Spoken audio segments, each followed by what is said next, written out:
Olá, meu nome é Vitor José, sou graduando em Filosofia e seja bem-vindo a mais um vídeo do Filosofia Christi.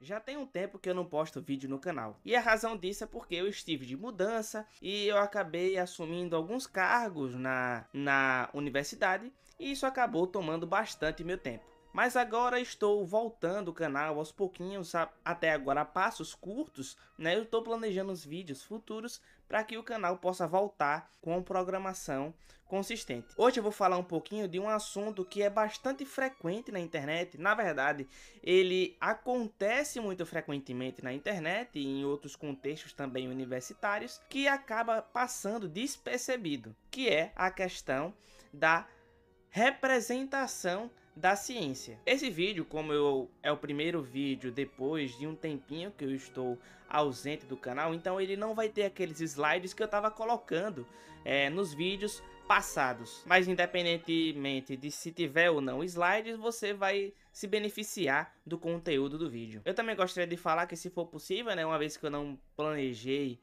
muito bem esse vídeo, mas o assunto sim, mas a representação do assunto, por exemplo, em slides, por exemplo, eu não planejei.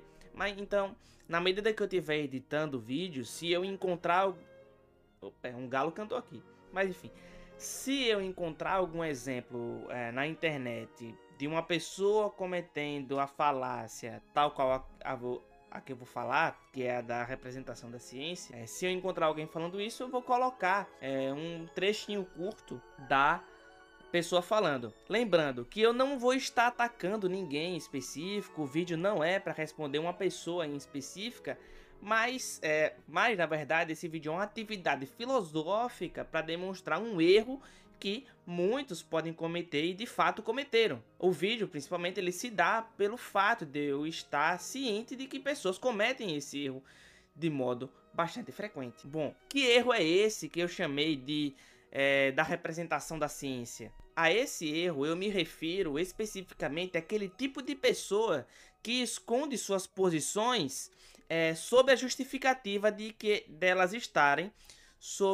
do lado da ciência. Ou seja, todas as vezes que um indivíduo emite sua opinião, ao invés de ele admitir de antemão que sua opinião é uma posição filosófica, ele a coloca como se fosse uma posição científica. Ou melhor, ele se coloca como se ele estivesse falando em nome da ciência. Por exemplo, a ciência diz isso ou a ciência diz aquilo, quando na verdade o indivíduo emite uma opinião filosófica, uma posição filosófica, e que deveria ser tratado assim desde o início. Eu não queria citar nomes, mas enfim, eu vou citar dois especificamente que cometem esses erros, que não percebem. Às vezes, quando nós temos duas pessoas de posições distintas, nós pensamos que necessariamente um precisa estar certo e outro precisa estar errado. Mas às vezes acontece que ambos estão errados. E duas pessoas em específico que eu gostaria de citar de um lado teísta, é o Marcus Eberlin, que é bastante famoso aí na internet,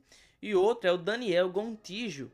Ambos são bastante famosos na internet, mas que os dois possuem os mesmos erros. É um vício cientificista, né? Como um acréscimo aqui, tem um princípio do Lawrence Scala chamado princípio mimo, né? Traduzindo, o princípio mimo significa metafísica dentro e metafísica fora. Ou seja, você não pode extrair da ciência mais metafísica do que você colocou nela. Então, a ciência ela tem certo limite de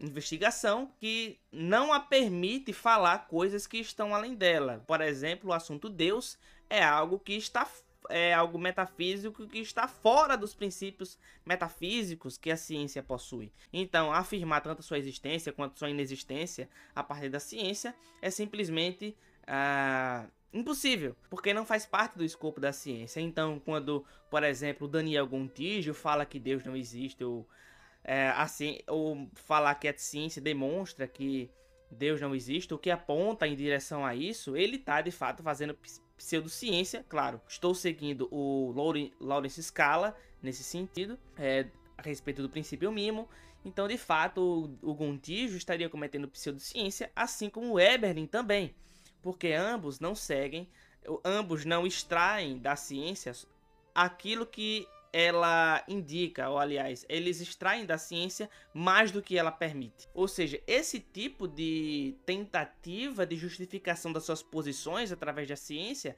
nós poderíamos chamar como disfarce científico. Ou seja, a pessoa que argumenta baseada nesse disfarce científico, normalmente afirma coisas, ou ela se predispõe pelo menos implicitamente, a afirmar que ela pensa cientificamente e seu oponente não. E eu gostaria principalmente de tratar esse assunto quando é voltado para as questões da existência de Deus. Então, uma primeira falha que nós podemos notar logo de início é que, por exemplo, a falha da afirmação "eu penso cientificamente".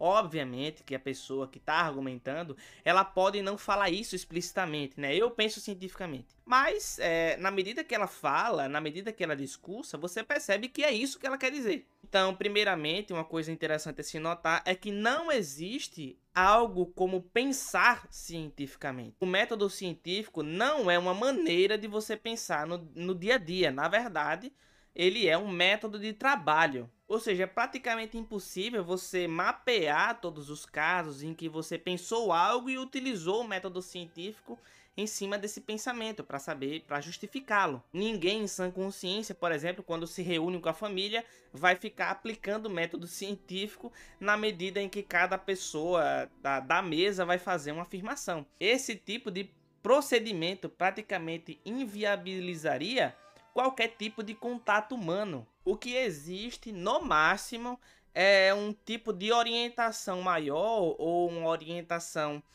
menor de certas pessoas para tomar uma decisão em algumas áreas específicas de acordo com certos princípios céticos. Mas o fato de você tomar decisões baseadas em alguma dose de ceticismo não demonstra a validade de qualquer afirmação que você profira. E ceticismo aqui, pelo menos nesse contexto que eu estou utilizando, está significando, na verdade, no máximo, avaliar certas alegações, ou, aliás, avaliar alegações criticamente. E isso nos ajuda um pouquinho mais a entender o que essa pessoa que afirma está pensando cientificamente quer dizer. Ou seja, qualquer um indivíduo que fale, que pense cientificamente, por exemplo, merece também ser questionado.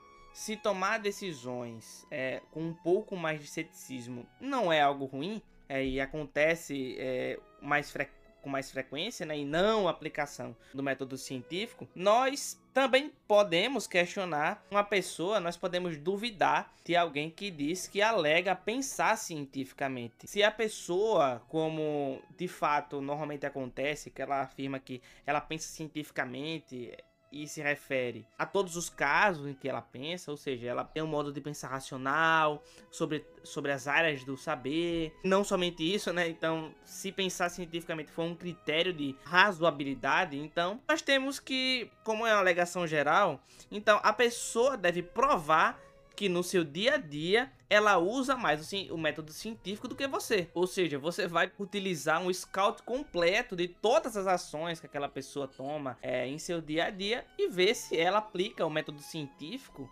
em cada uma dessas ações. É claro que esse modo de proceder, de avaliar se a pessoa está aplicando o método científico em todas as áreas, em todas as decisões que ela toma na vida, é um pouco exagerado, eu sei disso. Mas nós podemos considerar um caso específico, que é normalmente onde essas pessoas tendem a aplicar esse tipo de argumentação heurística, né? É na questão da existência de Deus. Então, normalmente elas tendem a achar que o ateísmo é científico e o teísmo não é. Eu concordo que o teísmo, de fato, ele não é científico, mas discordo completamente que o ateísmo seja.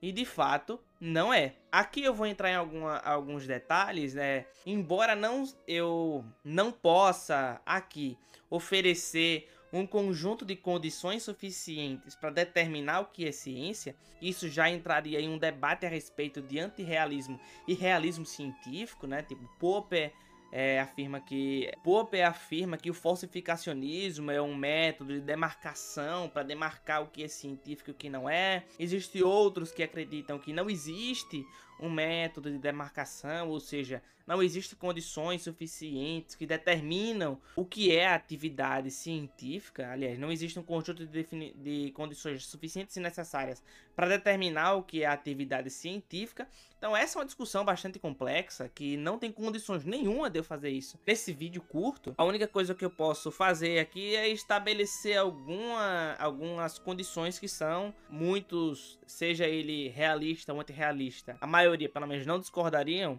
e alguns princípios necessários, algumas condições necessárias de uma atividade científica é que ela deve cumprir alguns pré-requisitos, como um certo empirismo, uma certa testabilidade e a capacidade de se reproduzir os seus resultados ou controlar as variáveis. E existem outros requisitos também que eu não dá tempo de falar aqui, mas enfim, são algumas características que a ciência possui. Então, algumas características essas que eu citei, que podem ser aceitas tanto por realistas quanto antirrealistas a respeito da ciência, ou instrumentalistas, né? Mas, obviamente, existem outras discussões. Eu falei algumas condições a respeito da ciência e algumas condições necessárias a respeito do que é a ciência. Mas existem outras discussões, obviamente, que vão além do campo científico. Por exemplo, algumas dessas discussões são realizadas no âmbito filosófico. Para citar algumas, por exemplo, são discussões morais, discussões estéticas, a existência de outras mentes, a validade da universal das leis da física, por exemplo. E, claramente, a existência de Deus é exatamente um desse tipo de discussão que está fora da capacidade da ciência. Ela está no âmbito filosófico, mais especificamente ela está no âmbito da metafísica. Ou seja, a partir disso, se nós queremos discutir a existência de Deus, só podemos fazer isso metafisicamente. Ou seja, os argumentos para a existência de Deus, argumento moral, ontológico, o argumento cosmológico Kalam, o argumento da contingência e por aí por diante. Existe claramente, eu vou ficar nesses dois exemplos, do Gontijo e do Eberlin. Então, ambos têm a tendência, tanto Eberlin quanto Gontijo, de afirmar coisas como que a ciência é o meio correto para tomar decisões. Ocasionalmente, quando eu vejo o Eberlin ou o Gontijo falando coisas na internet, eles tendem a falar que os dados científicos afirmam ou apontam para tal coisa, né? O Eberlin, principalmente, alguns locais eu vi ele falando coisas como a ciência descobre a filosofia ou a teologia determina coisas sobre isso, né? Então, nesse caso, eles estão caindo em um truque de afirmar que todas as decisões devem ser tomadas pelo método científico. Ou seja, isso é um tipo de cientificismo ou uma supervalorização da ciência, uma valorização exacerbada. O cientificismo é uma posição filosoficamente ultrapassada desde o século passado. Muitos filósofos trabalharam pesadamente refutando o ceticismo ou o cientificismo, mas no Brasil, como nós somos o esgoto da intelectualidade, infelizmente, quando essas perspectivas deixam de ser famosas lá fora, elas passam a ser famosas aqui, né? Tem um ralo que vai descendo e o seu fim, o cemitério dessas ideias, infelizmente, é o Brasil. Outra coisa, mas eu acho que isso é muito mais frequente do lado ateu.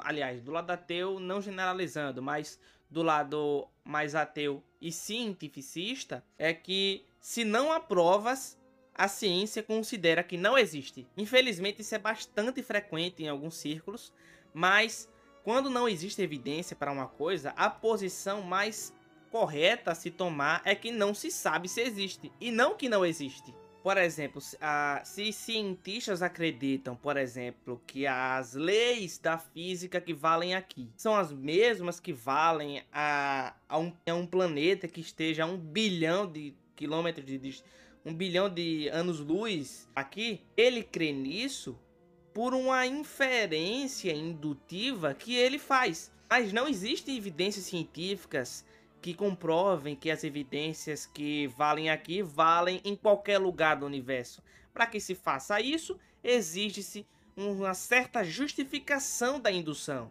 Mas isso só pode ser feito a partir de uma reflexão filosófica. Outras alegações de certos cientistas, por exemplo, sobre a existência do átomo, a afirmação de que as suas equações descrevem coisas a respeito da natureza, aliás, que falam mesmo a respeito de coisas que estão na natureza. Uma teoria mais simples, por exemplo, o modelo atômico. Um filósofo antirrealista, aliás, um filósofo instrumentalista, diria que qualquer afirmação que um cientista faz, qualquer cálculo que o cientista faz, eles são úteis apenas para previsões que nós precisamos, mas que a ciência não diz nada a respeito da realidade mesmo. Para que a ciência possa ter justificativa a respeito de suas afirmações, para que cientistas possam realmente falar sobre coisas, eles precisam de certa filosofia. Então, não basta que você fale que a ciência diz tal coisa, a ciência fala X ou Y. Você precisa justificar suas posições através da filosofia. Nós podemos extrair 3 pontos a respeito do que nós falamos até agora.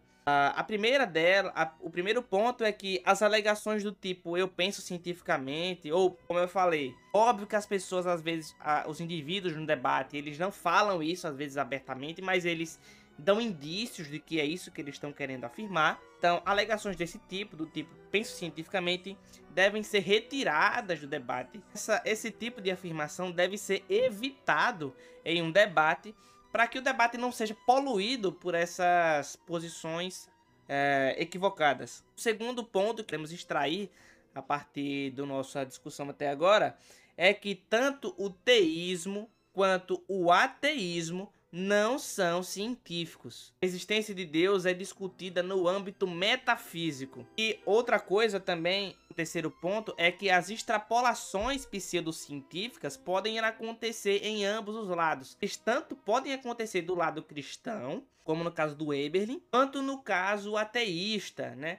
Como o interesse ideológico de defender sua posição. Então esses indivíduos com muitos interesses, acabam extrapolando sua posição para um modo pseudocientífico de pensar. É claro, por exemplo, que no caso do Gontijo, por ele ser mais famoso, essas coisas não vão querer ser admitidas por ele, embora frequentemente ele fale de pseudociência. Gontijo, frequentemente, ele é vítima de suas próprias acusações sobre os outros. É claro que Eberlin também, mas é claro que nós podemos conduzir a nossa avaliação a respeito das coisas que eles falam de modo particular, ou seja, uma determinada afirmação ele procede corretamente, mas outras afirmações não. Isso depende muito de como o indivíduo está colocando o seu argumento. Para finalizar, eu gostaria de terminar com uma citação muito interessante do livro...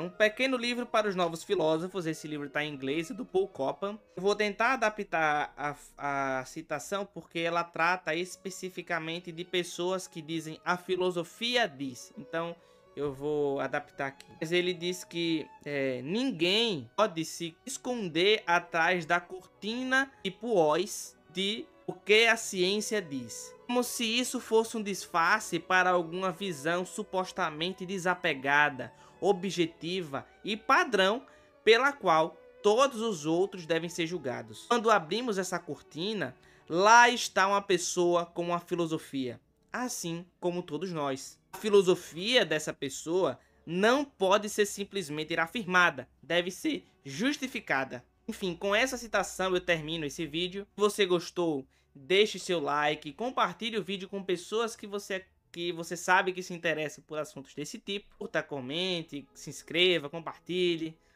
Muito obrigado por você ter ficado no vídeo até aqui. E até o próximo vídeo. Tchau, tchau.